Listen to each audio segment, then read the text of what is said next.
They shattered my door at 2 in the morning. Two men dressed in HOA enforcement uniforms claiming I had broken community regulations. What they didn't know was simple. I used to work for the FBI. The second their eyes landed on the jacket hanging behind me, the color drained from their faces. Too late. I had already secured the door behind them. What happened next? It's something they'll carry for the rest of their lives. It was exactly 2:03 a.m. when the first knock hit the wood. Heavy. Intentional. Wrong. The kind of knock that doesn't belong on a peaceful suburban street. My golden retriever, Max, was awake before I was, a low warning growl rumbling through the quiet house. I slid out of bed, phone in hand, and moved toward the entryway. Through the frosted glass, I could make out two tall silhouettes. Broad shoulders. Rigid posture. The porch light flicked on automatically, revealing dark navy uniforms with HOA cops stitched across the back. "Ma'am, open the door," one called out. "You're in violation of HOA Article 5, Section B, unauthorized window tinting." Window tinting. At 2 in the morning. My pulse sharpened. "You've got to be kidding." I muttered, "Ma'am." The voice pressed harder now. "We have authority to enter for inspection." That was all I needed to hear. I disengaged the safety latch, but kept the door closed. I wasn't some defenseless homeowner. My name is Tara Wells, former FBI field analyst, 6 years specializing in behavioral threat assessment. And one glance at their squared shoulders and awkward stance told me everything. Fake. Their holsters were empty. Their badges cheap. Their tone memorized. "What agency did you say you were with?" I asked evenly. "HOA Enforcement Division," the taller one replied, flashing a shiny badge that looked like it came from a toy aisle. I breathed out slowly. "Then show me your warrant." No answer, just a smirk. Then crack. The lower glass panel exploded into spiderweb fractures as they kicked it in. My heart jolted, but my mind stayed clear. Decision made. I yanked the door open and stepped aside, letting them stumble into my foyer. Right behind them, hanging where I'd left it after my final case, was my old FBI jacket. Bright yellow letters gleamed under the hallway light. The shorter man froze mid-step. "Wait, is that?" I smiled without warmth. "You gentlemen just forced entry into the home of a federal agent." The taller one tried to puff himself up. "Lady, don't bluff." "I'm not bluffing." My voice dropped, sharp and controlled. "Drop whatever you're holding. Now." One laughed nervously, but the sound broke halfway through. I saw his left hand twitch toward his belt, instinctively reaching for a weapon that wasn't there. I moved first, pivoted, drove my elbow hard into his ribs. He folded instantly, gasping and collapsing to the floor. The other raised both hands. We were just told to check." "By who?" I snapped. He backed toward the shattered doorway, eyes darting between me and the jacket. He understood he'd entered the wrong house. I kicked broken glass aside and locked the door. The man on the floor groaned, clutching his side. I stood over him. "You have 60 seconds to tell me who sent you before I make a call you will regret." His eyes widened, lips shaking. "It wasn't supposed to go this far. We were just told to scare you." "Who's we?" He hesitated, then whispered the word that chilled the room. "The HOA president." Everything went quiet, just a faint hum of the night air and his uneven breathing. "You're telling me your president ordered break-in?" I asked, stepping closer. He nodded. "Her name's Martha Levington. She said you were a threat. Said you ignored warnings about your fence. Said you used to work for them." "For them?" I leaned closer. "The Bureau," he stammered. "She said you were dangerous." I almost laughed. "Dangerous?" I said softly. "You have no idea." I grabbed duct tape, tore off a strip, and secured his wrist tight. "You're staying right here while I figure out what game your boss is playing." In the kitchen, I pulled open the drawer beneath the coffee maker and retrieved my encrypted bureau phone. I hadn't touched it in 3 years. Tonight, it felt natural in my hand. 1 ring. 2. A calm voice answered. "Agent Wells. Didn't expect to hear from you again." "Yeah," I said quietly. 2 fake officers just kicked in my door. Maplewood Drive. One restrained. He says the HOA president ordered it. Silence. Then, copy. Stay put. Units en route. I hung up and faced the intruder. You hear that? I said softly. Real law enforcement this time. We didn't mean to hurt anyone, he whispered. She just said scare you. Scare me? I stepped closer. You kicked in the door of a federal agent. Sirens began faint in the distance. Red and blue lights flickered through shattered glass. The man shut his eyes as if bracing for judgment. Moments later, the door opened and Special Agent Harris stepped inside. Tall, steady, familiar. Tara, he said with a faint smile. Thought you were done. So did I replied. Guess trouble didn't get the memo. He picked up the fake badge. HOA cops, he muttered. That's new. Ordered by the president herself. I said, Martha Levington. Thinks she owns this neighborhood. Harris's expression hardened. We'll see how she feels by morning. Agents hauled the suspect up. As they passed, he murmured something that tightened my spine. She said you'd fight back. Said if you stayed here, it would never be quiet again. I watched him disappear into flashing lights. Then I turned to Harris. I want everything on Martha Levington. Financials, board minutes, complaints. I want the real story. You going by the book? He asked. I gave him a slow smile. Not this time. The night settled again, but something fundamental had shifted. The HOA had drawn a line. They just didn't realize who stood on the other side. Next up, the president's midnight meeting. By 3:45 a.m., sleep was impossible. The door was boarded, glass cleared. Max lay beside me, chin resting on his paws. The neighborhood outside was unnaturally still. I opened my laptop and accessed the bureau database using credentials they'd supposedly deactivated. Turns out muscle memory works in digital spaces too. Name, Martha Levington. Position, HOA president. Community, Maplewood Community.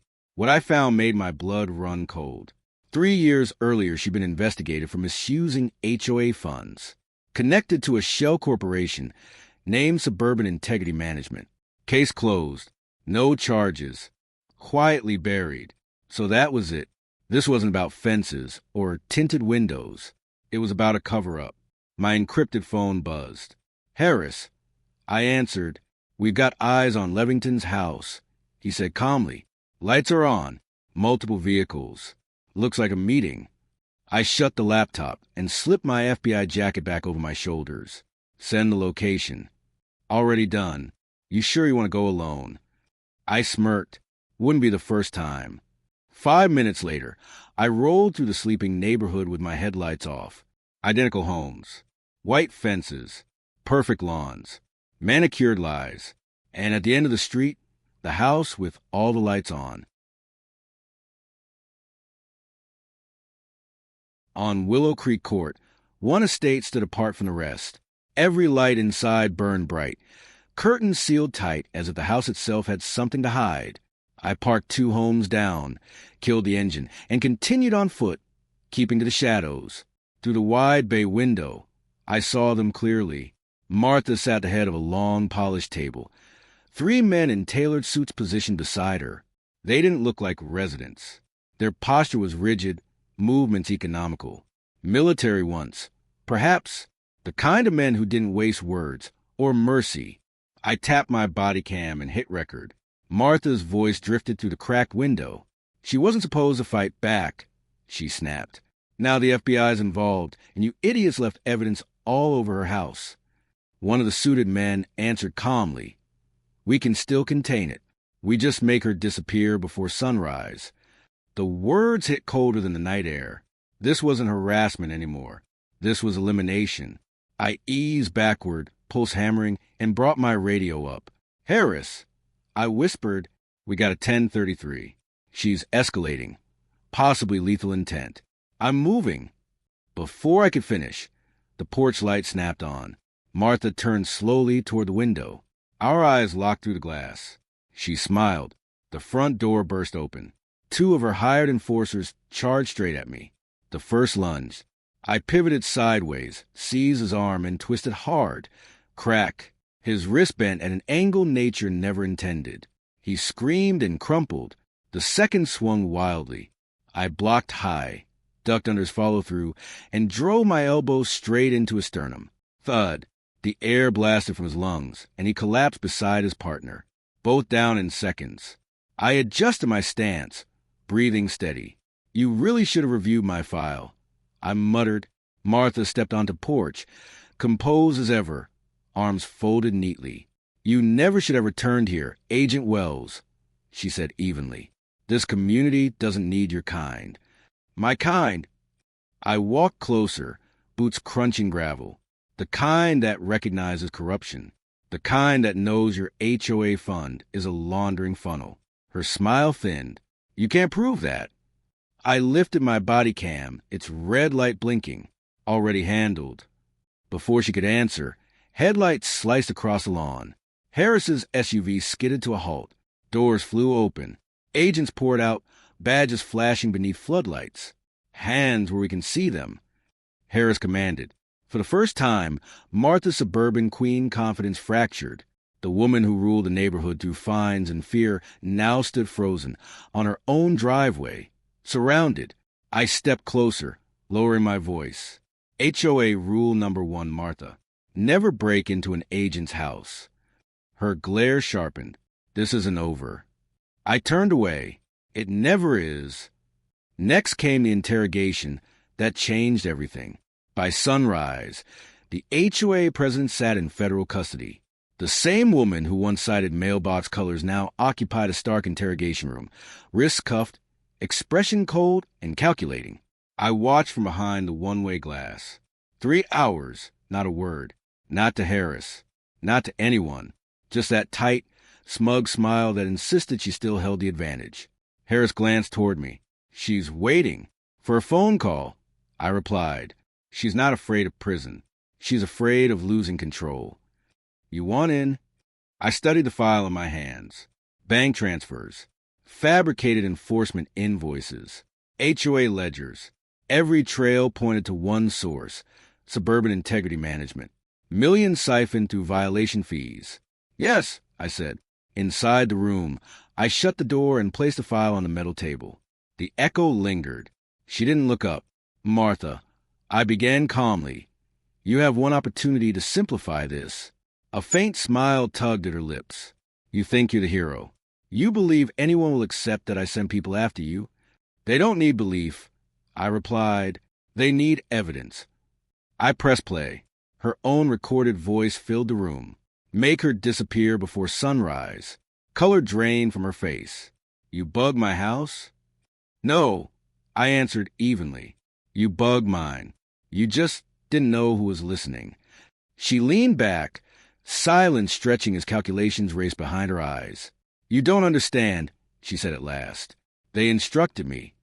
Who is they? Hesitation. Fear flickered. The financiers. The ones who designed this HOA structure. I don't know their real names, but they aren't finished, Agent Wells. They don't care about lawns. They care about control. Control over what? Communities, development corridors, land leverage. HOAs aren't about fences. They measure compliance. They test how far residents can be pushed. Her voice trembled now, and you just made them furious. I searched her face for deception. There wasn't any. That realization unsettled me more than her threats. You've given me more than you intended, I said quietly. Enjoy your holding cell. Outside, Harris met me in the corridor. Well, she says this network runs deeper. Multiple presidents. Same structure. His jaw tightened. Then we prepare.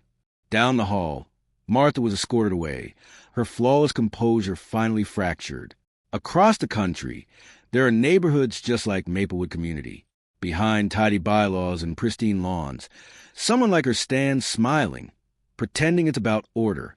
Sometimes it's about power. I stepped into the morning sunlight. My jacket caught the gold of dawn, the bold letters FBI reflecting like a warning. At home, Max would be waiting, tail sweeping the floor, unaware of how close danger had come again. I allowed myself a small smile. I had won a quiet life, But quiet rarely lasts when your enemies wear badges they never earned. I started the engine and drove down the empty street. They arrived at my house pretending to be officers. They left in handcuffs. And next time, they won't underestimate me again.